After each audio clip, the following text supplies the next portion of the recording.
Bah ça passe pas parce que moi je suis en SHS et même si j'ai voté contre le blocus, le bâtiment SHS ça semble être voté légitimement donc j'ai rien à dire, le bâtiment il est bloqué. Mais pour le blocus total, moi j'en étais minimum là 50 à dire qu'on n'avait pas été compté.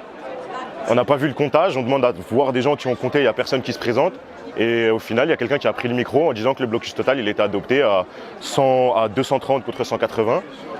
C'est pas juste, il y a les gens de droit qui n'étaient pas là, qui quand ils étaient tous là à l'AG, quasiment 100% des gens avaient voté contre le blocus, là ils étaient en partiel, en révision, ils n'ont pas pu être là. C'est juste pas démocratique de voter le blocage de bâtiments de personnes qui ne sont pas là. Alors suite à un déroulement d'AG traditionnel avec des interventions, notamment de syndicats, etc. et d'étudiants, on a décidé de revoter si les blocus allaient être reconduits. Donc pour l'UFR SHS, donc sciences humaines et sociales, ça a été reconduit. Pour l'art, lettres et langues aussi.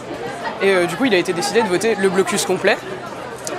Donc comme vous pouvez le voir, j'imagine, ça suscite de nombreuses tensions. Néanmoins, il a été voté. Donc le blocus de l'île du Saulcy est validé.